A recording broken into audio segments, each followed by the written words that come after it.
السلام عليكم ورحمة الله وبركاته. الحمد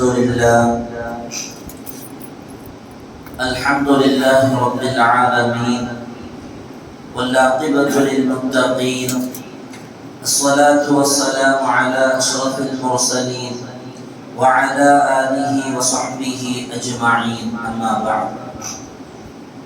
فقد قال الله تعالى في القرآن العظيم والفرقان المجيد: أعوذ بالله من الشيطان الرجيم، بسم الله الرحمن الرحيم. وأنكحوا الأيام منكم والصالحين من عبادكم وإمائكم إن يكونوا فقراء يغنيهم الله من فضله والله واسع عليم. صدق الله العلي العظيم. وقال نبينا وحبيبنا وسيدنا وقرة أعيننا وثمرة فؤادنا محمد رسول الله صلى الله عليه وسلم: إن أعظم النكاح بركة أيسره مؤونة. صدق النبي صلى الله عليه وسلم. எல்லா புகழும் புகழ்ச்சியும் ஏக இறைவனாகிய அல்லாஹ் ஒருவனுக்கே உரித்தாவுக. அவனின் சாந்தியும் சமாதானமும் ஈருலக வேந்தர் முஹம்மது ரசூலுல்லாஹ் ஸல்லல்லாஹு அலைஹி வஸல்லம் அவர்களின் மீதும் அவர்களின் அடிச்சுவடை அப்படியே அடிபெறலாமல் பின்பற்றிய உத்தம சத்திய சஹாபாக்கள், தாபிஈன்கள், தபஉத் தாபிஈன்கள், நாதாக்கள், சுஹதாக்கள், அவுலியாக்கள், நம் பெற்றோர்கள், உஸ்தாதுமார்கள், மனைவி மக்கள், இங்கே அமர்ந்திருப்பவர்கள், இன்னும் வர இருப்பவர்கள், நம் ஊர்வாசிகள், அயல்வாசிகள், உலக முஸ்லிம்கள் அனைவர்களின் மீதும் என்றென்றும் குறைவின்றி நிறைவாக நின்று நிலவட்டுமாக. புனிதமான இந்த நாளில், அவனுக்கு பிடித்தமான இந்த இடத்தில் அல்லாஹ் நம் அனைவர்களையும் ஒன்று கூட்டியதை போல நாளை ஜன்னத்துல் ஃபிர்தௌஸ் என்னும் உயர்தரமான சுவனத்தில் கண்மணி நாயகம் ஸல்லல்லாஹு அலைஹி வஸல்லம் அவர்களோடு நம்மையும் நம்மை சார்ந்த அத்துணை பேர்களையும் ஒன்று கூட்டல் புரிவானாக. நோய்கள் அனைத்தையும் ஷிஃபாவாக்கி தந்தல் புரிவானாக. அருமையான சகோதரர்களே, ரமலானுக்கு பின்னுள்ள நம்முடைய வளமையான அன்றாட வாழ்வில் தொடர்ந்து ஒரு நிகழ்ச்சியில் நாம் பங்கேற்று வருகிறோம். இரு மனங்கள் திருமணம் எனும் நிகழ்ச்சியில் இணைந்து ஹலாலான ஒரு வாழ்க்கையை துவங்குகிற அற்புதமான ஒரு மஜ்லிஸில் ரமலானுடைய பிற்காலங்களில் அதிகமாகவே நாம் பங்கேற்கக்கூடிய ஒரு வளமையை இந்த மார்க்கம் நமக்கு வழங்கி இருக்கிறது. நிக்காஹ் எனும் இந்த திருமணம் அல்லாஹ் சுப்ஹானஹு வ தஆலா பெருமானார் ஸல்லல்லாஹு அலைஹி வஸல்லம் அவர்களின் வழியாக நமக்கு வழங்கி இருக்கக்கூடிய அற்புதமான ஒரு கேடை. என்ன அற்புதமான கேடயம்! நம்மை தவறின் பக்கம் இழுத்து செல்லப்படுவதிலிருந்து தடுத்து நிறுத்துகிற ஒரு கேடயமாக இந்த திருமணத்தை இஸ்லாம் நமக்கு வலியுறுத்துகிறது.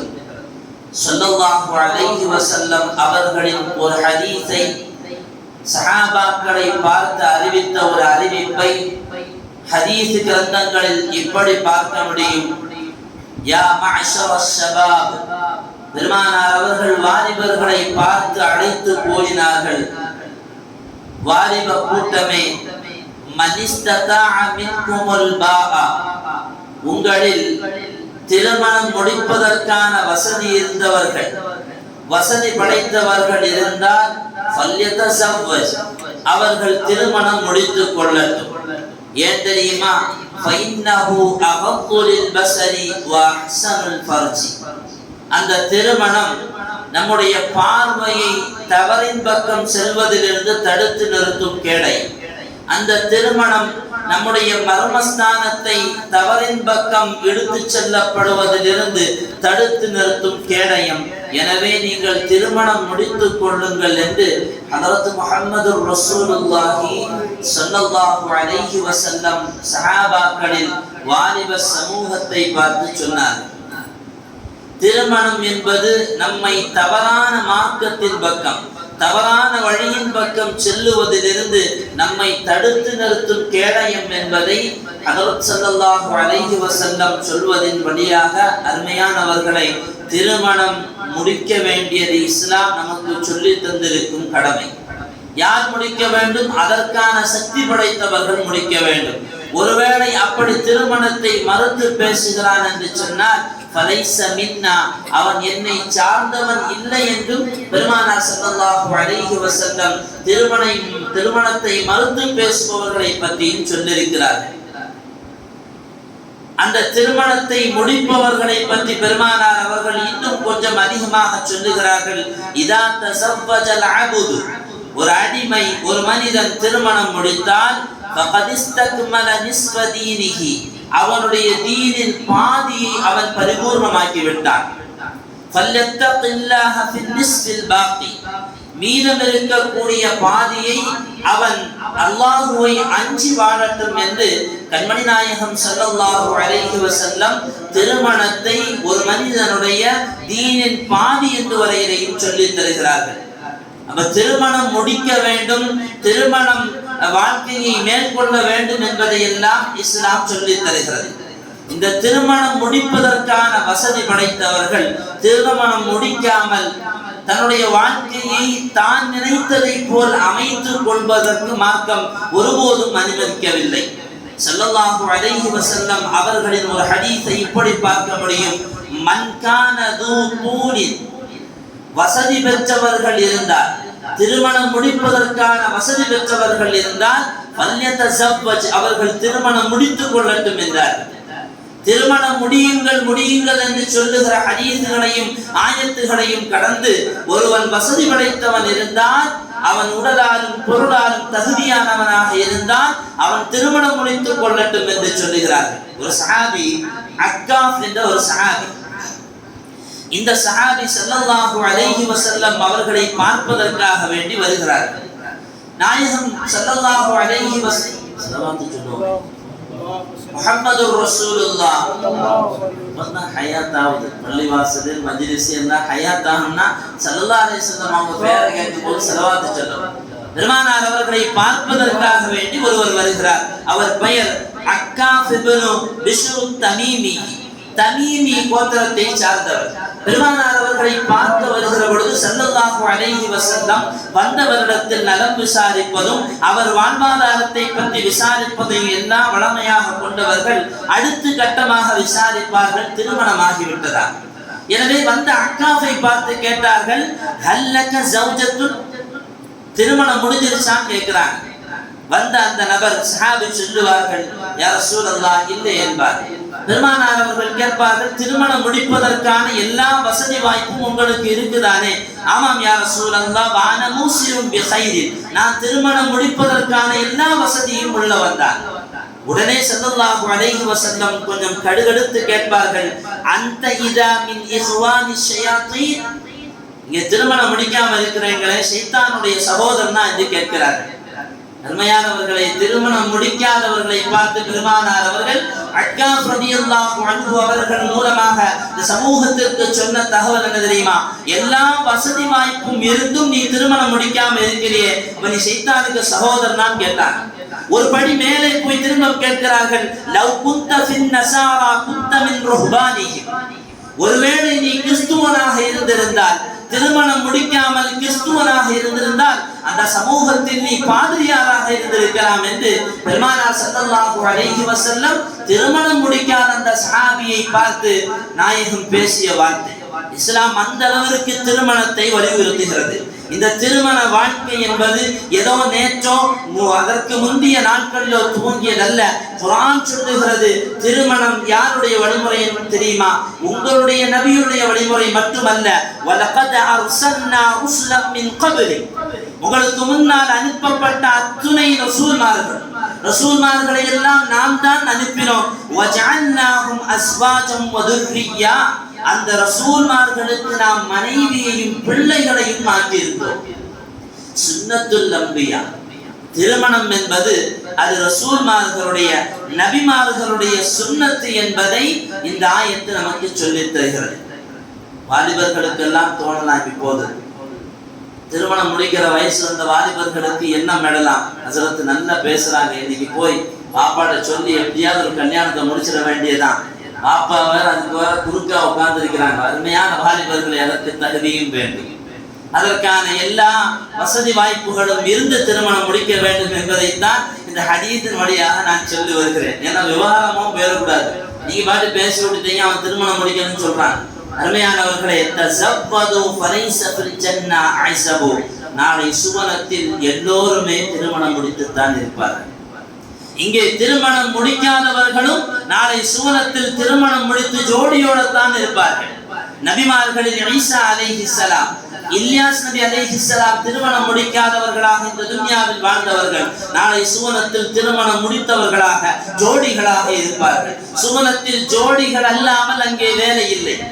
நாளை சுவனத்தில் அல்லாஹ் சொல்லுவான், உங்களோடு துன்யாவில் வாழ்ந்தவர்களோடு நீங்கள் சுவனத்தில் நுழையுங்கள் என்று, சுவனத்தில் உங்களுடைய ஜோடிகளோடு நுழையுங்கள் என்று அல்லாஹ் குர்ஆனில் பேசுகிறார். சுவனத்திலும் ஜோடியாகத்தான் வாழ வேண்டும்.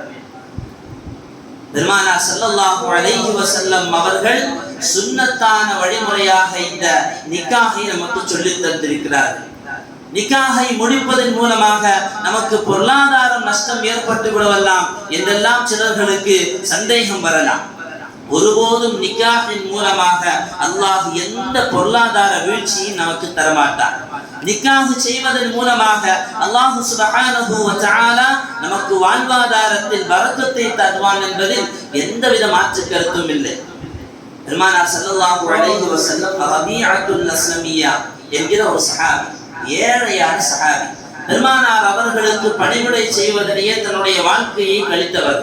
இந்த ரபீஅத்துல் அஸ்லமியாவை பார்த்து நாயகம் கேட்பார்கள், யா ரபீஆ அலா தத்தஸவ்வஜ் யா ரபீஆ, இங்கே திருமணம் முடிக்கலையான்னு கேட்டாங்க.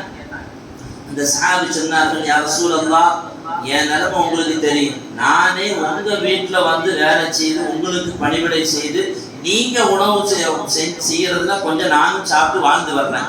நான் இனி திருமணம் முடிச்சு எப்படி செலவு கொடுக்கறது? அதெல்லாம் ஒண்ணும் இல்லை யா ரசூலல்லாஹ்.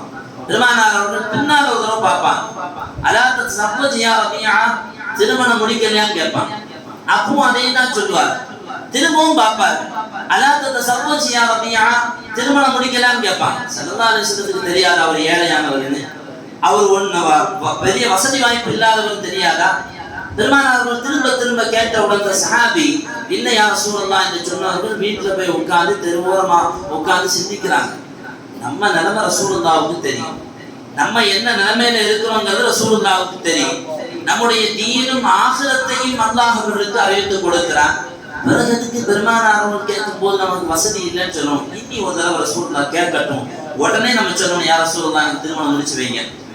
அந்த எண்ணத்தோட ரபீஆ ரலியல்லாஹு அன்ஹு அவர்கள் பெருமானார் அவர்களை பார்க்க வருகிறார். எப்போதும் ரபீஆவை பார்க்க ஸல்லல்லாஹு அலைஹி வஸல்லம் திருமணம் முடிக்கலாம் கேட்பாங்களா இல்லையா? அவர் அந்த எதிர்பார்ப்போடு வந்து உட்கார்ந்து இருக்கிறாரு தெரிஞ்ச ஸல்லல்லாஹு அலைஹி வஸல்லம் அவங்கள பார்த்து திருமணம் முடிக்கலாம் கேட்கவே இல்லை. அதுவரை திருமணம் முடிக்கலையான்னு கேட்ட ரசூலுல்லாஹ் அதுக்கப்புறம் திருமணம் முடிக்கலையான்னு கேட்கல, ஏங்கி தவிக்கிறார். யார் ரசூலுல்லாஹ் சொல்றான், யார் ரசூலுல்லாஹ் பக்கத்து வீட்டுல அப்துல் ரஹ்மான் அவருக்கு திருமணம் முடிஞ்சிருச்சு, ஏத்த வீட்டுல அப்துல் காருக்கு திருமணம் முடிஞ்சிருச்சு. இப்படி எல்லாம் பெருமானார் அவர்கிட்ட சூசகமா பேசுறாங்க. ஸல்லல்லாஹு அலைஹி வஸல்லம் புடி கொடுக்கல. கடைசி யார் ரசூலுல்லாஹ் எனக்கு ஒரு பொண்ணை பாருங்களேன்னா பெருமானார் ஸல்லல்லாஹு அலைஹி வஸல்லம் அவர்களுக்கு திருமணம் முடித்து வைத்தார்கள். ஸல்லல்லாஹு அலைஹி வஸல்லம் அவர்களுக்கு தெரியாதா அவர் ஏழையானவர்? அவர் திருமணம் முடிச்சா அவருக்கான செலவீனத்தை பெண்ணுக்கு கொடுப்பதற்கு அவருக்கு வசதி இல்லை, வாய்ப்பு இல்லை என்று தெரியாதா? அருமையான சகோதரர்களை, திருமணத்தின் மூலமாக யாரும் ஏழ்மையாகுவதில்லை. திருமணம் ஒரு பரக்கத்தான வாழ்க்கை. அல்லாஹ் அதன் மூலமாக நம்முடைய வாழ்க்கையில் செழிப்பை தான் வைத்திருக்கிறான். இமாம் நஸஈ, இப்ராஹிம் நஸஈ ரஹ்மஹுல்லாஹுடைய வரலாற்றை நாம் பார்க்க முடியும். இப்ராஹிம் நஸஈ ரஹ்மஹுல்லாஹ் அவர்கள்ட்ட வந்து ஒருத்தர் சொல்லுவாரு, எனக்கு திருமணம் முடிக்கணும் ஆனா வசதி இல்லை, எனக்கு திருமணம் முடிக்கணும் ஆனா எனக்கு வசதி இல்லை. உடனே இப்ராஹிம் நஸஈ ரஹ்மஹுல்லாஹ் அவர்கள் வந்த நபரை பார்த்து சொல்லுவார், நீ எந்த பொண்ணை திருமணம் முடிச்சாலும் அவ திருமணம் முடிக்கிறதுக்கு முன்னால் அவ வாப்பா வீட்டுல இருக்கும் போது யார் அவளுக்கு உணவு கொடுத்தாரோ, எந்த ரப்பு அவளுக்கான வாழ்வாதாரத்தை கொடுத்தானோ அதே ரப்பு தான் உங்க வீட்டுக்கு வந்த பின்னாலே அந்த பொண்ணுக்கு வாழ்வாதாரம் கொடுக்க போறான். அதனால நீ வாழ்வாதாரத்தை பற்றி, பொருளாதாரத்தை பற்றி நீ சிந்திக்க வேண்டாம், நீ திருமணம் முடித்துக் கொள் என்று இமாம் இப்ராஹிம் நஸஈ ரஹ்மத்துல்லாஹி அலைஹி அவர்கள் வந்த அந்த நபருக்கு சொல்லுகிறார்கள். குர்ஆனில் ஒரு ஆயத்தை பார்க்க முடியும். வன்கிஹுல் அயாமா மின்கும் வஸாலிஹீன் என்று தூண்டுகிற அந்த ஆயத்தினுடைய இறுதி கட்டத்தில் அல்லாஹ் பேசுவான், திருமணம் நீங்கள் முடியுங்கள். இயகூனு ஃபுகரா யுக்னிஹுமுல்லாஹு மின் ஃபضலி. அப்படி திருமணம் முடித்தால் அல்லாஹ் சுப்ஹானஹு வ தஆலா அந்த ஃபகீரை, அந்த ஏழையான மனிதனை பணக்காரனாக்குவான். ஆயத்தை எப்படி? திருமணம் முடித்தால் ஏழ்மையில் இருப்பவனா அல்லாஹ் அவனை பணக்காரனாக்குகிறான். ஆனா ஒரே ஒரு கண்டிஷன், உன்னுடைய நீயத்து பத்தினித்தனமாக இருக்க வேண்டும். ரப்பே, நான் திருமணம் முடிப்பது என்னுடைய வாழ்க்கையில் நான் பத்தினித்தனம் உள்ளவனாக, நான் பரிசுத்தமானவனாக, நான் நல்ல இறையச்சம் உள்ளவனாக இருக்க வேண்டும். என்னுடைய வாழ்க்கையில் நான் எந்த தவறுக்கும் ஆள்பட்டு போய்விடக் கூடாது. ஒரு பெண்ணை நான் திருமணம் முடிப்பது மூலமாக என் வாழ்வு பரிசுத்தம் அடைய வேண்டும் என்கிற நிய்யத் இருக்க வேண்டும் என்று இமாம் இப்னு மஸ்ஊத் ரலியல்லாஹு அன்ஹு என்கிற சஹாபி இந்த ஆயத்திற்குடைய விளக்க வரையில் சஃபூத்து தஃபாசிர் என்கிற கிரந்தத்தில் இந்த விஷயத்தை பதிவு செய்கிறார்கள். ஸல்லல்லாஹு அலைஹி வஸல்லம் அவங்க ஹதீஜா நாயகத்தை பார்த்து சொல்லுவாங்க, யா ஹதீஜா குந்து ஃபகீரா, நான் ஏழையா இருந்தேன், நான் உங்களை திருமணம் முடிக்கும் போது ஏழையா இருந்தேன். ஃபஅக்னானி அல்லாஹு பிக், உங்களை திருமணம் முடித்ததன் மூலமாக அல்லாஹ் என்னை பணக்காரனாக்கினான். எத்தனை பேர் நம்ம மனைவிட்ட அப்படி சொல்லியிருக்கோம்? உன்னை கெட்டதுல இருந்து எனக்கு தொடங்கின முசீபத்து இது வரைக்கும் முடியல. நம்ம சொல்றது, உன்னை கெட்டதுல இருந்து தொடங்கின முசீபத்து. என்னைக்காவது மனைவியை பார்த்து உன்னை திருமணம் முடிச்சதுக்கு பின்னால்தான் என் வாழ்வே வெளிச்சமாச்சுன்னு சொல்லியிருப்போமா?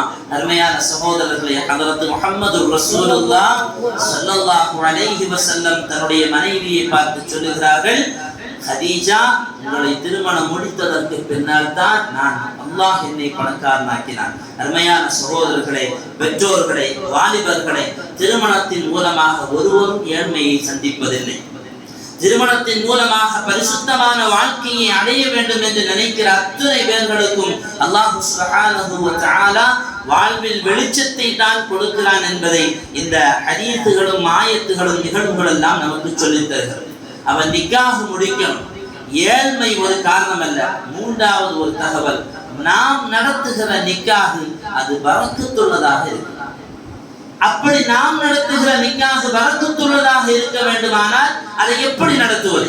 பெருமானார் அவர்கள் அதையும் சொல்லித் தருகிறார்கள். இன்னா அஸமன் நிக்காஹி பரக்கா, நிக்காஹிலேயே ஆக பரக்கத்தான நிக்காஹ் எது தெரியுமா? ஐஸஹு மஹூனா, ரொம்ப கம்மியா செலவீனம் செய்யப்படும் நிக்காஹ். ரொம்ப கம்மியாக, ஆடம்பரம் இல்லாமல், தேவைக்கு ஏற்ப நடத்தப்படுகிற, செலவை கொண்டு நடத்தப்படுகிற நிக்காஹ் தான் ஆக பரக்கத்தான நிக்காஹ் என்று சொல்லுகிறார். நம்ம இன்னைக்கு தேவைக்கு தான் நிக்காஹ் நடத்துறோம். இன்னைக்கு வாகன வசதிகள் தேவைப்படுது, வரக்கூடியவர்கள் வெளியூர்ல இருந்து வருபவர்களுக்கு உணவு ஏற்பாடு செய்ய வேண்டிய தேவைகள் இருக்கிறது. இதுவெல்லாம் மாற்று கருத்தில்லை. ஆனால் அதையும் மீறிய நிக்காஹினுடைய சில வைபவங்களில் நடக்கக்கூடிய அனாச்சாரங்கள் அது ஒருபோதும் பரக்கத்து ஏற்படுவதில்லை. ஆனால் அடிக்கப்படுகிற காடுகளில் எல்லாம் பாரக்கல்லாஹு லக்குமா வ பாரக அலைக்குமா வ ஜமஅ பைனக்குமா ஃபீ கைரின் வ லுத்ஃபின் வ ஆஃபியா, அடிக்கப்படுகிற காடுகளில் எல்லாம் பரக்கத்து வேண்டும் என்ற துஆ. ஆனால் நடத்தப்படுகிற நிக்காஹின் பரக்கத்து தேவையில்லை என்கிற செயல்பாடு. ஒரு 2 வாரத்துக்கு முன்னால் சொன்னதை போல மணமகனை அழைத்து வருகிற பொழுது துஆக்களோடு அழைத்து வராமல் வாகனத்தினுடைய ஒலிகளை மற்றவர்கள் வெறுக்கிற அளவிற்கு சப்தத்தை உயர்த்தி கொண்டு வருகிற நிக்காஹுகள், அல்லது மேடைகளில் அலங்காரம் என்ற பெயரில் பெண்ணுகளை, அதுவரையிலே தகப்பனார் 18-19 வயசு வரைக்கும் தன்னுடைய மகளை யாருக்குமே காட்டி கொடுக்க மாட்டார். வீட்டுல ஒரு அந்நிய மனுஷன் ஒரு பையன் வந்தா கூட வீட்டுல உள்ள வெளியில் தான் உள்ள போட்டுக்கும். ஆனா நிக்காஹ் மஜ்லிஸ்ல அது வரைக்கும் பொத்தி பொத்தி கோழி முட்டை அடகாத்த மாதிரி அடகாத்து அன்னைக்கு நிக்காஹ் மஜ்லிஸ்ல எல்லாத்தையும் காமிக்கிறது. இதான் என் புள்ள மனவாட்டி. மஆதல்லாஹ், அல்லாஹ் பாதுகாக்க வேண்டும். அப்படி காண்பிப்பதனால் எந்த சிறப்பும் இல்லை, எந்த வரக்கத்தும் இல்லை. நம்முடைய பிள்ளை நாம் பார்ப்பதற்கு ஹலால். நாம் யாருக்கு திருமணம் முடித்து கொடுக்கிறோமோ அவர் பார்ப்பதற்கு ஹலாலை தவிர அதை கடந்து அந்நியவன் பார்ப்பதற்கு ஹலால் இல்லை. அது எந்த கட்டமானாலும் சரிதான். அதற்கு ஃபாத்திமா ரலியல்லாஹு அன்ஹா அவர்களுடைய மரண தருவாய் நமக்கு தெரியும். சொன்னார்களா இல்லையா, என்னை அடக்கம் செய்கிற பொழுது மக்ரிபுக்கு பின்னால் இருள் சூழ்ந்ததற்கு பின்னால் அடக்கம் செய்யுங்கள் என்று கூறினார்கள். என்ன காரணம்? என்னுடைய ஜனாசாவை யாரும் பார்த்து விடக்கூடாது. இதையெல்லாம் கேட்டும் பேசியும் பார்த்தும் வந்த நாம் நம்முடைய பிள்ளைகளை நிக்காஹுடைய சபை என்று வருகிற பொழுது அம்பலப்படுத்தி எல்லோருக்கும் முன்னாலும் அந்த பெண்ணுடைய அழகை காமிப்பது, அருமையான சகோதரர்களை, இதுவரையிலையும் நடந்திருக்கலாம். இனிமேலால் அப்படி ஒவ்வொருவர்களும் முடிவெடுக்க வேண்டும். என்னுடைய மகள், என்னுடைய சகோதரி, எனக்கு தெரிந்த பெண்மணிகள், அவர்கள் யாருமே இதுபோது நிக்காஹ் மஜ்லிஸில் வெளிப்படையாக கொண்டு நிறுத்தப்படக்கூடாது என்பதில் நாம் கருத்தொற்றுமைகளாக இருந்தால் நம்முடைய நிக்காஹ் பரக்கத்தானதாக இருக்கும். இன்னைக்கு ஆடம்பரமாக நடத்துறோம் நிக்காஹ். பெருமானார் ஸல்லல்லாஹு அலைஹி வஸல்லம் அவருடைய காலகட்டத்துல அப்துர் ரஹ்மான் பின் அவுஃப் ரலியல்லாஹு அன்ஹு என்ற ஒரு சஹாபி இருந்தாங்க. நம்ம கேள்விப்பட்டிருப்போம். அன்னைக்கு இருந்த பில்கஸ் அவங்க, அன்னைக்கு இருந்த பில்கஸ். இன்னைக்கு இருக்கக்கூடிய கார்பரேட்டுகள் கம்பெனிகளை போல எத்தனையோ கம்பெனிகளுக்கு அதிபதியாக இருக்க வேண்டிய இன்னைக்கு இருந்திருந்தா அப்துர் ரஹ்மான் பின் அவுஃப் ரலியல்லாஹு அன்ஹு அவ்வளவு பெரிய செல்வந்தர். மதீனா நகரத்துல 1-2 பேர். உஸ்மான் பின் அஃபான் ரலியல்லாஹு அன்ஹு போன்ற பெரும் செல்வந்தர்களில் மிக முக்கியமான செல்வந்தர் பில்கஸ் ஹதரத் அப்துர் ரஹ்மான் பின் அவுஃப் ரலியல்லாஹு அன்ஹு. திருமணம் முடிஞ்சு ஸல்லல்லாஹு அலைஹி வஸல்லம் அவங்களை பார்க்க வர்றாங்க. பெருமானார் அவர்கள் அவங்களுடைய சட்டையில அஸரு சுஃப்ரா, ஒரு மஞ்சள் அடையாளம் இருக்கு. சந்தனம் அல்லது வேற எந்த மாதிரி மஞ்சள் நிறத்துக்கு ஒரு அடையாளத்தை பார்க்கிறாங்க. அந்த அடையாளம் நிக்காஹ் ஆனவங்களுக்கான அடையாளம். பெருமானார் அவர்கள் அவர்களுடைய சட்டையில ஒரு மஞ்சள் கலரை பார்க்கிறாங்க. நாயகம் கேட்கிறார்கள், யா இப்னு அவுஃப், கல்யாணம் முடிஞ்சிச்சான்னு கேட்கிறாங்க. இந்த சஹாபி சொல்லுகிறார்கள், ஆமாம் யா ரசூலல்லாஹ், திருமணம் முடிஞ்சிச்சு. உடனே நாயகம் சொல்லுவார்கள், அவுலி வலோ பிஷாத்தி, ஒரு ஆடையாவது அறுத்து நீங்க வலிமா கொடுத்துடுங்கிறாங்க. அருமையானவர்களை, இந்த ஹதீஸை நம்ம கேள்விப்பட்டிருப்போம். இதுல முக்கியமான விஷயம் என்ன தெரியுமா? அந்த அளவுக்கு பெருசா கிராண்ட் சிட்டியாக அன்னைக்கு மதீனா இல்லை. அன்னைக்கு மதீனா 6 தெருவு தான். 6 தெருவுக்குள்ளால மிகப்பெரிய ஒரு செல்வந்தர் தன்னுடைய திருமண வாழ்க்கைக்குள்ளால் நுழைகிறார். அதே 6 தெருவில் வசிக்கக்கூடிய ஹதரத் முஹம்மது ரசூலுல்லாஹ் ஸல்லல்லாஹு அலைஹி வஸல்லம் அந்த நிக்காஹை கேள்விப்படல. அந்த சஹாபியை பார்த்து கேட்கிறாங்க, நிக்காஹ் ஆயிடுச்சா? ஆனா இன்னைக்கு ஊர் அறிய உலகம் அறிய தாளத்தட்டு கொட்டுகளை எல்லாம் கொட்டிக்கொண்டு தேவையில்லாத மார்க்கம் சொல்லாத கலாச்சாரங்களோடு நிக்காஹ் நடத்துவது இது ஒருபோதும் பரக்கத்தை தருவதில்லை. செலவு மஊனத்து செலவு குறைவாக இருக்கக்கூடிய நிக்காஹைத்தான் பரக்கத் என்கிறார்கள் ஹதரத் முஹம்மது ரசூலுல்லாஹ் ஸல்லல்லாஹு அலைஹி வஸல்லம். அப்ப மூன்றாவது கவனிக்க வேண்டியது, நம்முடைய நிக்காஹ் மஜ்லிஸ்கள் சிறப்பான முறையில் பரக்கத்துள்ளதாக, ரொம்ப ஆடம்பரம் இல்லாததாக கவனிக்க வேண்டும். மூன்றாவது, எப்பவுமே நிக்காஹுக்கு வர்றோம், சாப்பிடுறோம், கையை கழுவுறோம், ஒரு சலாம போடுறோம், கிளம்பி போறோம். இது இல்லை நிக்காஹ். வந்த அந்த மணமக்களை வாழ்த்தணும். பாரக்கல்லாஹு லக்குமா வபாரக அலைக்குமா வஜமஅ பைனக்குமா என்று வாழ்த்த வேண்டும். அல்லது நிக்காஹ் மஜ்லிஸில் உட்கார்ந்து இருக்கிற போது இமாம் அவர்கள் துஆ செய்வார்கள், அல்லாஹும்ம அல்லிஃப் பைன ஹாதைனி ஸௌஜைனி கமா அல்லஃப்த பைன நபியினா ஆதம் வ ஹவ்வா அலைஹிமஸ்ஸலாத்து வஸ்ஸலாம். யா அல்லாஹ், இந்த தம்பதிகளை நீ ஆதம் அலைஹிஸ்ஸலாம் ஹவ்வா அலைஹிஸ்ஸலாம் அவர்கள் வாழ்ந்ததை போல வாழ வைப்பாயாக, நபிமார்கள் எல்லாம் வாழ்ந்ததை போல வாழ வைப்பாயாக என்று துஆ செய்வார்கள். அந்த துஆவுக்காக ஆமீன் சொல்லணும். அவன் வாழ்ந்துட்டு போட்டோமே, அதனால என்ன ஆயிட போகுது? ஒரு ஆமீன் சொல்றதுனால ஒன்றும் குறையா ஏற்பட்டு போறது. இந்த அல்லிஃபு பைனஹுமாங்கிற துஆ இருக்குதே, இது வேற யாரும் செஞ்சதில்லை, ஸல்லல்லாஹு அலைஹி வஸல்லம் அவங்க செஞ்ச துஆ. பெருமானார் அவர்கள் சல்மான் அல் ஃபாரிசி என்கிற ஒரு சஹாபி, அந்த சஹாபிய நாயகம் ஸல்லல்லாஹு அலைஹி வஸல்லம் அழைச்சிட்டு போறாங்க மதீனாவில். அந்த சஹாபிக்கு மதீனாவினுடைய எல்லா மூலை முடுக்குகளும் நல்ல பரிச்சயம். அவங்க பாரசீகத்தை சார்ந்தவர்கள். ஆனா மதீனால எல்லா தெருக்களும் தெரியும். அப்ப அந்த சஹாபி அழைச்சிட்டு போறாங்க. அந்த சஹாபி சொல்லுகிறார்கள், நான் ரசூலோடு நடந்து சென்றேன், எனக்கு எல்லா தெருவுமே தெரியும், ஆனால் பெருமானார் அவர்கள் புதிதாக ஒரு தெருவுக்குள்ளால் என்னை மதீனாவில் அழைத்து சென்றார். ஒரு வீட்டு வாசலை தட்டினார். அங்கிருந்து கதவு திறந்த போது ஒரு பெண்மணி வெளியில் வந்தார். பெருமானார் அவர்கள் அந்த பெண்மணியிடத்தில் வாழ்வு எப்படி செல்லுகிறது, உங்களுடைய கணவர் எப்படி இருக்கிறார் என்று விசாரிக்கிற போது அந்த பெண்மணி சொன்ன வார்த்தை, யா ரசூலல்லாஹ், ரொம்ப சோகமா போகும், இந்த மனுஷன் வேலைக்கே போக மாட்டேங்கிறார், ரொம்ப கஷ்டமா இருக்கு, இவரோட வாழ்றதுக்கு எனக்கு விருப்பம் இல்லை, வெறுப்பு அப்படிங்கிற மாதிரி பெருமானார் அவர்களுக்கு தன்னுடைய கணவனை பற்றிய புகார்களை தெரிவிக்கிறார். மூலையில உட்கார்ந்து அந்த கணவனை கூப்பிடுறாங்க. அவர் வந்த எப்படி போகுது வாழ்க்கை? அந்த மனிதர் சொல்லுவார், யார் சொல்லலாம், ரொம்ப ஹாப்பியா இருக்கிற, சிறப்பா இருக்கிற, முன்னாடி சாப்பாடு போட்ட சிறப்பா தான் இருக்கும், ரொம்ப சந்தோஷமா இருக்கிற, எந்த பிரச்சனையும் இல்லை. உடனே ஸல்லல்லாஹு அலைஹி வஸல்லம் அவர்கள் 2 பேர்களையும் நிறுத்தி கொண்டு துஆ செய்தார்கள். அல்லாஹும்ம அல்லிஃப் பைனஹுமா மவத்தத்தம் வ ரஹ்மா. யா அல்லாஹ், இந்த 2 பேருக்கு மத்தியில் நல்ல உல்ஃபத்தை, இணக்கத்தையும் இரக்கத்தையும் நல்ல சந்தோஷத்தையும் ஏற்படுத்தி என்று நாயகம் துஆ செய்கிறார்கள். துஆ செய்துவிட்டு சல்மான் அல் ஃபாரிசி ரலியல்லாஹு அன்ஹு அழைத்து விட்டு கிளம்பினார். கொஞ்சம் மாசம் கழிஞ்சதுக்கு பின்னால ஸல்லல்லாஹு அலைஹி வஸல்லம் அந்த பெண்மணியை தெருவில் வச்சு பார்க்கிறாங்க. ஸல்லல்லாஹு அலைஹி வஸல்லம் தெருவில் வச்சு பார்த்தப்போ அந்த அம்மா ரசூலை பார்த்து சொல்லுகிறது, நாயகம் விசாரிக்கிறார்கள், எப்படி இருக்கிறேன்? யா ரசூலல்லாஹ், என்னுடைய கணவனை போல தங்கமான ஒரு மனுஷன் இந்த உலகத்துல எவனுமே இல்லை. யாரை பார்த்து சொல்கிறார்கள்? ஹதரத் முஹம்மது ரசூலுல்லாஹ், உலகத்திலேயே சிறந்த மனிதர், மனிதர்களில் புனிதர், நாயகத்தை பார்த்து சொன்னார்கள், யா ரசூலல்லாஹ், என் புருஷனை மாதிரி இந்த உலகத்துல தங்கமான மனுஷன் வேற யாரும் இல்லை. சல்மான் அல் ஃபாரிசி ரலியல்லாஹு பக்கத்தில் நிற்கிறார்கள். எந்த சல்மான் ரலியல்லாஹு அழைத்து செல்கிறார்களோ அந்த சல்மான் ரலியல்லாஹு சாட்சிக்கு நிற்கிறார்கள். அந்த பெண்மணி சொல்லுகிற பதில், அருமையான சகோதரர்களே, அந்த அல்லிஃப் பைனஹுமா என்கிற வார்த்தையை சொல்லி தந்தவர்கள் கண்மணி நாயகம் ஸல்லல்லாஹு அலைஹி வஸல்லம். எனவே தான் துஆக்களில், நிக்காஹ் மஜ்லிஸ்களில் அல்லாஹும்ம அல்லிஃப், யா அல்லாஹ், இந்த 2 பேருக்கு மத்தியில் நல்ல உல்ஃபத்தை, இணக்கத்தையும் ரஹமத்தையும் அன்பையும் ஏற்படுத்தி துஆ செய்கிறார்கள். ஒரு கேள்வி வரலாம், நபிமார்களை போல வாழு, நபிமார்களை போல வாழுன்னு சொல்லி துஆ செய்கிறீங்க. நபிமார்கள்னா கஷ்டமெல்லாம் பட்டாங்க. அதாவது ஆதம் அலைஹிஸ்ஸலாம் கஷ்டப்பட்டாங்க, சொர்க்கத்துல இருந்து உலகத்திற்கு அனுப்பப்பட்டார். ஸல்லல்லாஹு அலைஹி வஸல்லம் இன்னல் பட்டார். அப்ப அவங்கள மாதிரி வாழ வேணா, அவங்க மாதிரி கஷ்டப்படணும் அர்த்தம். உண்மையான சகோதரர்களே, அரபியில் ஒரு வார்த்தை சொல்லுவார்கள், குல்லை சொல்லி ஜுஸ்ஐ நாடுவது.